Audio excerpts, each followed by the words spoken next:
Hello friends, welcome my YouTube channel. मैं हूं मोहम्मद लतीफ़ advocate. आज मैं आपको धारा 463 आईपीसी के बारे में जानकारी देने जा रहा हूं। इसकी सिंपल और शार्ट परिभाषा आसान भाषा में मैं आपको बताता हूं। फोर्जरी, जैसे कि अक्सर हम सब सुनते हैं कि फोर्जरी यानी किसी व्यक्ति ने फोर्जरी कर ली। फोर्जरी को हिंदी में कहते हैं कूट रचना। कूट रचना यानी फोर्जरी करना, कूट रचना करना। कूट रचना का मतलब होता है कि किसी मिथ्या चीज़ को बनाना, मिथ्या डॉक्यूमेंट बनाना, मिथ्या कागज़ को तैयार करना। कोई भी कागज़ मिथ्या यानी झूठा बनाना, उसको क्या कहेंगे? कूट रचना, फोर्जरी। और फोर्जरी के आवश्यक तत्व क्या होते हैं? फोर्जरी के आवश्यक तत्व क्या होते हैं वो मैं आपको बताता हूँ।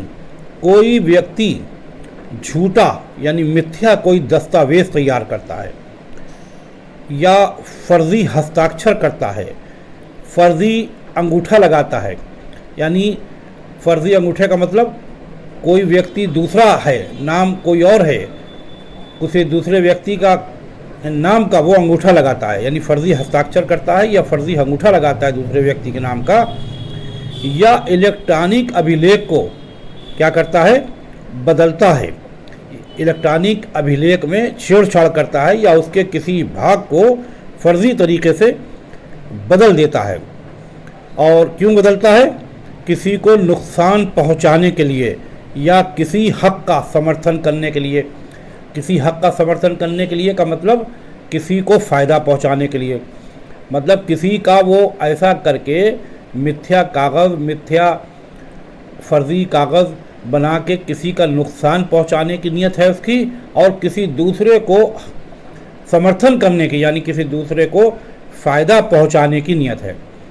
अब जैसा कि आप देख रहे हैं कि हर काम कागज़ों पर होता है। कोई भी चीज़ हो वो कागज़ी होता है, चाहे भी कुछ हो, हर चीज़ कागज़ में होती है। जैसे अगर कोई व्यक्ति मर गया है या पैदा हो गया है, मरने का प्रमाण पत्र अगर बनना है तो वो भी कागज़ पर ही होता है।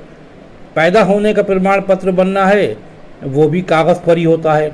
यानी जन्म मृत्यु दोनों प्रमाण पत्र जो होते हैं वो कागज़ पर ही बनते हैं। अब किसी ने मृत्यु का प्रमाण पत्र फर्जी बना लिया, मिथ्या बना लिया, तो वो क्या हुआ? फोर्जरी है। अगर उसका कोई फ़ायदा किसी को पहुंच रहा है, उसने फर्जी प्रमाण पत्र बना दिया मरने का किसी को फ़ायदा पहुंचाने के लिए, तो वो फोर्जरी है, कूट रचना है। या किसी का जन्म प्रमाण पत्र, किसी की मान लिया एज कम करना है, एज ज़्यादा हो गई है, वो चाहता है कुछ कम एज हो जाए, तो उसने 2-4 साल 5 साल घटा के जन्म प्रमाण पत्र फर्जी तरीके से, मिथ्या तरीके से बना दिया, तो उसमें नौकरी में फ़ायदा मिला या कहीं एडमिशन में, दाखिले में, पढ़ाई में उम्र कम दिखाना है तो वहाँ पर फ़ायदा मिला। ऐसे फ़ायदे के लिए कोई फर्जी कागज़ तैयार कराया। यानी हर चीज़ कागज़ पर ही होती है। और फर्जी अंगूठा लगाया, फर्जी हस्ताक्षर करे, तो होता क्या है? आजकल सभी चीज़ों के जांच होती है, वो पकड़ जाता है। कैसे पकड़ जाता है? क्योंकि जो असली व्यक्ति होता है उसका अंगूठा भी चेक हो सकता है, उसका आँखों के निशान यानी रेटिना चेक होता है, उंगलियों के निशान भी लिए जाते हैं, तो वो पकड़ में आ जाता है, बचता नहीं है। तो ये ऐसे तत्व हैं जो फोर्जरी के परिभाषा में बताए गए हैं। अब इसमें क्या होता है? कोई व्यक्ति फर्जी हस्ताक्षर करता है, फर्जी अंगूठा लगाता है या फर्जी इलेक्ट्रॉनिक अभिलेख में कोई फर्जी छेड़छाड़ करके फर्जी उसके पार्ट्स को बदल देता है, तो इसमें वो क्या करता है? फोर्जरी करता है, यानी कूट रचना करता है। कूट रचना का मतलब है फोर्जरी। या किसी संविदा को या अनुबंध को कपटपूर्वक वो बदलता है तो भी वो फोर्जरी करता है। किसी संपत्ति के कागज़ में, यानी कोई संपत्ति का अभिलेख है, उसमें कोई रद्दोबदल कर देता है, जालसाजी कर देता है, तो भी वो जालसाजी के आवश्यक तत्वों में आ जाता है, वो भी फोर्जरी है। इसी तरह से अगर किसी को नुकसान पहुंचाने की नीयत से इस तरह की फोर्जरी कूट रचना की जाती है तो वो क्या होता है, वो धारा 463 आईपीसी का अपराध होता है। लेकिन यहाँ पर एक शर्त है, अगर कोई व्यक्ति दूसरे व्यक्ति को कानूनी प्रतिनिधि नियुक्त कर देता है अपना, यानी किसी एक व्यक्ति ने किसी दूसरे व्यक्ति को अपना कानूनी प्रतिनिधि नियुक्त कर दिया कि हमारी जगह पर तुम हस्ताक्षर करोगे, हमारी जगह पर तुम अंगूठा लगाओगे, यानी हमारी जगह पर तुम किसी भी दस्तावेज़ को तैयार करवाओगे, उसको अपने हस्ताक्षर से करवाओगे, किसी भी तरह से तुम करवाओ, हमारे नाम पे तुम अंगूठा लगाओगे, तो वो उसको पावर ऑफ अटॉर्नी दे देता है, यानी ऐसी पावर दे देता है कि वो उसकी जगह पे काम करेगा, चाहे वो कोई कागज़ हो या कोई और चीज़ हो, किसी भी तरह की चीज़ हो, तो वो क्या होगा, वो 463 आईपीसी का अपराध नहीं होगा। लेकिन अगर किसी ने गलत आधार कार्ड बनाया, यानी आधार कार्ड में उसने कोई रद्दो बदल कर दिया, किसी की उम्र कितनी है और उसमें बढ़ा दी या घटा दी और आधार कार्ड बना दिया, या मान लिया किसी का एडमिशन किसी कॉलेज में होना है, उसके नंबर कम हैं या उसकी उम्र ज़्यादा है तो फर्जी मार्कशीट बना दी, या मान लिया कोई व्यक्ति 10वां 12वां पास ही नहीं है और वो बड़े कॉलेज में यानी ग्रेजुएशन करना चाहता है, तो उसने बीए में बीएससी में दाखिला लेने के लिए 10वें और 12वें की नकली मार्कशीट बनवा ली और किसी ने बना दी, तो उसने क्या करा, कूट रचना करी, यानी फोर्जरी करी। या किसी ने नकली पासपोर्ट बना लिया, यानी असली पासपोर्ट नहीं है, कूट रचना करके फोर्जरी करके नकली पासपोर्ट बना लिया, तो फिर वो फोर्जरी है। या किसी भी तरह का नकली कागज़ तैयार कर लिया, बना लिया, तो वो फोर्जरी के आवश्यक तत्वों में आता है, यानी उसने क्या करा, उसने फोर्जरी करी। तो ये फोर्जरी जो है बहुत से तरीके से हो सकती है, या किसी के चेक पर उसने कोई रद्दो बदल कर दिया, किसी ने उसको चेक दिया, उसने चेक दिया 10,000 का, या मान लिया उसने चेक दिया 1,000 का और उसने उसमें कूट रचना करके ज़ीरो बढ़ा लिया किसी तरह से, और उस चेक को उसने 1,000 की जगह पे 10,000 का कर दिया, या उसने किसी भी तरह से चेक में कोई रद्दो बदल करके उसमें दी गई रकम को ज़्यादा कर लिया, तो उसने क्या करा, कूट रचना करी।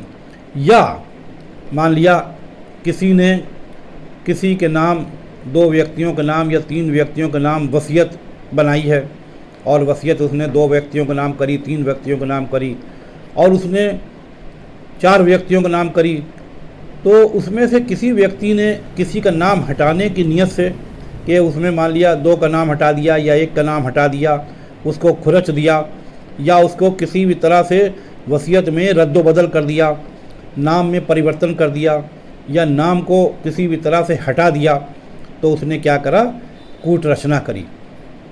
तो ये फोर्जरी जो है, कूट रचना जिसे कहते हैं हिंदी में, ये गंभीर किस्म का अपराध है, और कूट रचना आजकल के दौर में करना बहुत ही मुश्किल है, और ये पकड़ में ज़रूर आ जाती है, क्योंकि दस्तावेज़ आजकल ऐसे दस्तावेज़ हैं जिनकी तरह तरह से जांच हो जाती है, अंगूठे की भी जांच होती है, हस्ताक्षर की भी जांच कराई जा सकती है, सभी तरह से जांच हो जाती है।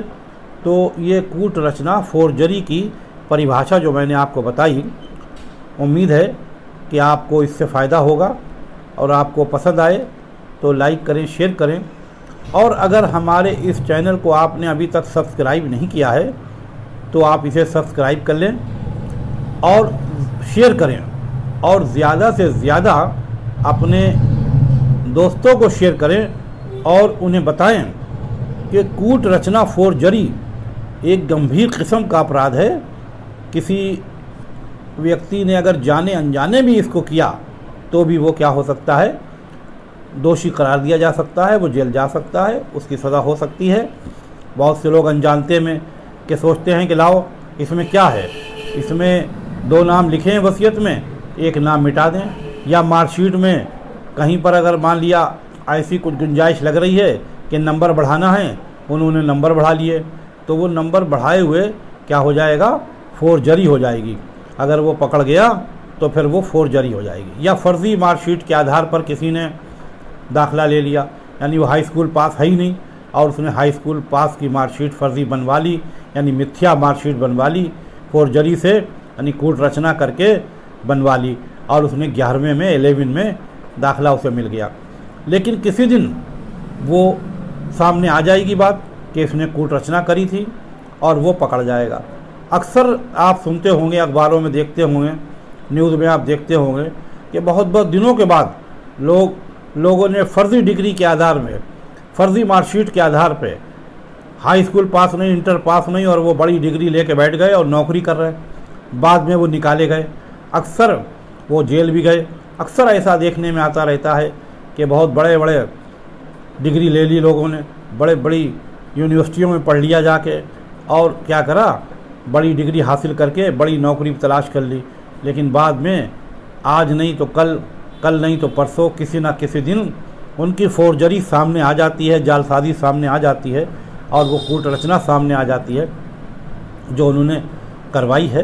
तो फिर वो क्या होता है, उनका हश्र क्या होता है, उनका हश्र ही होता है कि उनके खिलाफ़ 463 IPC में मुकदमा दर्ज होता है। ये मैंने जो आपको 463 IPC की सिंपल और शार्ट परिभाषा बताई है। अगली वीडियो में अगली सेक्शन के साथ आपसे फिर मुलाकात होगी।